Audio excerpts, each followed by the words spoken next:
Ron, I love that. That's amazing. It's terrific. But now the problem is Robbie's going to want a theme song next. So we'll have to tee that up, as Bill Shepard would say. You know what next? Smoking beers. But this is so great. Thank you for coming today. Your family, and you and I talked about this when we met 12 years ago. You're like an 8th generation Floridian, which is kind of hard to find in today's environment. Tell us a little bit about your family's history in the community, because I think it's really important to show that you all came up and grew through this, and that's why you're here today doing what you're doing. Yeah, I'm very proud of our family that entered Florida back in the 1800s. They stopped in Plant City, where my great-great-grandparents were, and grandparents, and then they continued south through Florida to Lake Okeechobee. They lived on the northern rim of Lake Okeechobee by Taylor Creek, which was the last battle, one of the last battles of the Seminole War, where Zachary Taylor come in and tried to take out all our Seminoles. Fortunately, they got into the Big Cypress and the Everglades. A lot of people don't realize the longest war in the history of America was the Seminole War. They survived it, and they've been a very, very big part of our community, our economy, and the culture, the heritage, the roots, and the identity of Florida. So let's give the Seminoles a very big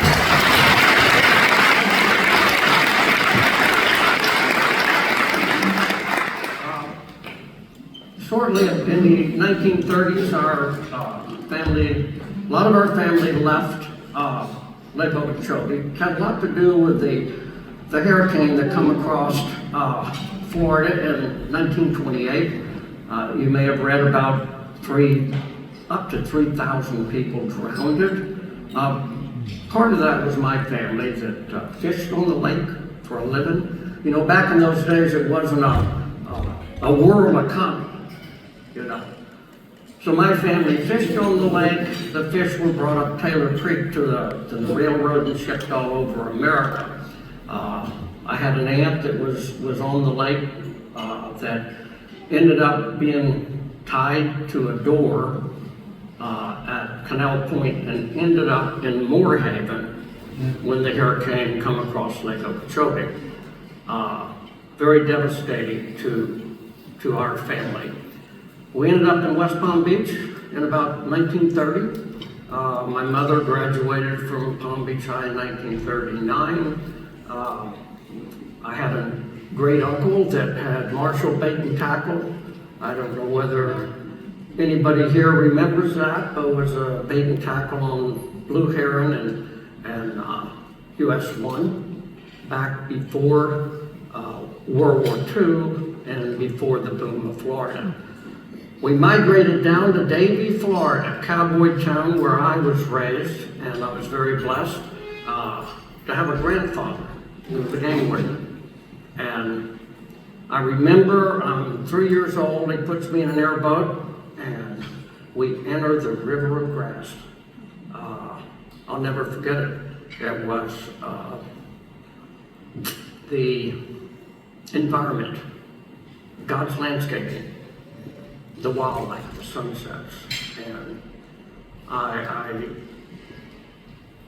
as a businessman, I've been very successful, but I never forgot that.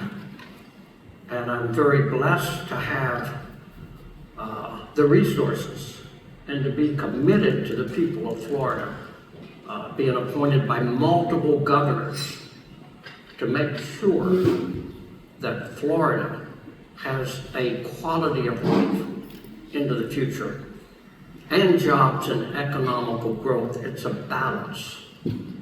Florida's a peninsula, and all of us have to realize that living on this peninsula Without the Everglades, that watershed, we would have saltwater intrusion. The Everglades replenishes the aquifer. It's our drinking water, which is the most valuable resource on the planet. So for all of our families and our businesses and our quality of life for future generations, all of us need to learn more and more and be involved with our legislators. I'm very proud to be appointed by Governor DeSantis that has really done a fantastic job in regards to moving Everglades restoration forward, which is the largest environmental restoration ever attempted in the history of the world. And working with the governor, he asked me a question, can we do this? And my answer was that if we can send someone to the moon in a rocket ship, we should be able to save our planet. So,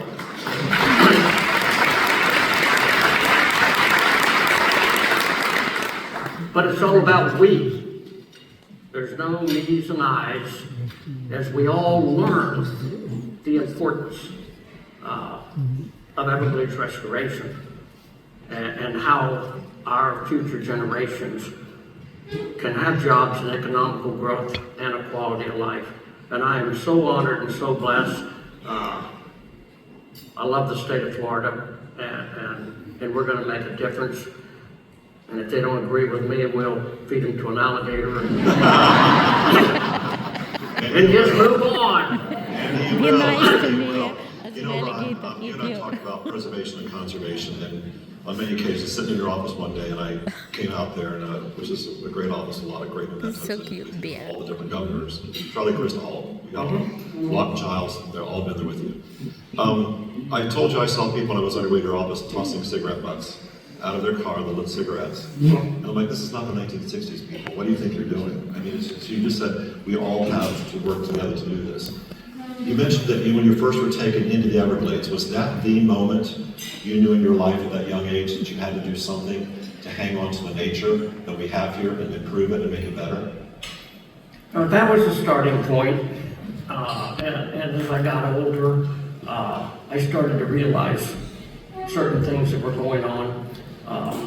The importance of the Big Cypress Preserve, the first national preserve in America, just a little bit under 1 million acres. And because of the pioneer families of Florida, and the Seminole tribe, and the Miccosukes, and the old families of this great state. And I'm very proud that our family is one of them. That was the greatest preservation in modern time, and if you read about it, they were going to build a jet airport in the Big Cypress. So there's a lot of great people like Marjorie Stoneman Douglas and Governor Graham and Governor Childs and Governor Rubin. I was only 30 years old when that took place. And that was the start of me realizing that we have to make sure we are the fishing capital of the world, the boating capital of the world. And for future generations, we all together have to learn. Because if you know right from wrong, then you have a voice. So if you follow the Bergeron Everglades Foundation, we post every week. We advocate. My daughter, Diamond, the vice president of our Everglades Foundation, is in Tallahassee, in Washington, constantly with all the conservation groups, the hikers, the bikers, the wildlife photographers, the hunters, the fishermen, the conservationists, and the environmentalists. Over 4.8 million people are tied to conservation in this state. That's important. So, we're honored. We're going to continue that mission, and we're going to educate. We have education going with Guy Harvey. It's called The Journey of Water is the Life of Florida, from sawgrass to seagrass. The quantity, quality, timing, and distribution of water. And as you've all seen, quantity greater than natural going out our rivers, the Caloosahatchee, the St. Lucie, the Indian River Lagoon, destroys the seagrass. Lack of water in Florida Bay kills seagrass.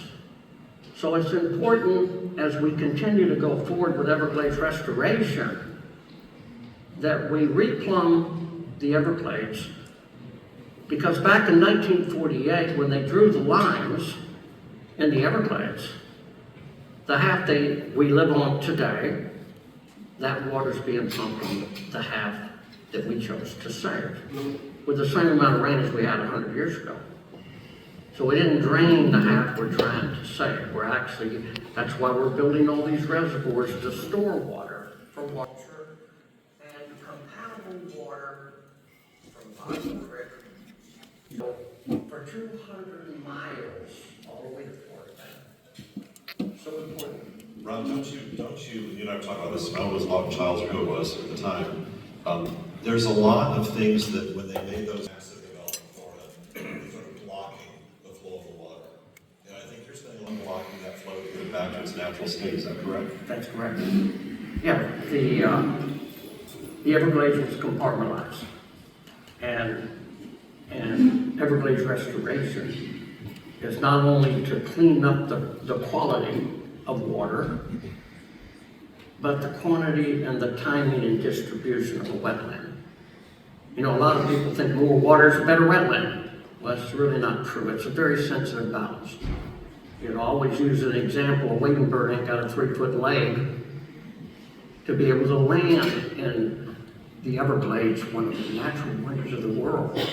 So it's a very sensitive balance, and we're gonna make it happen. We, all of us.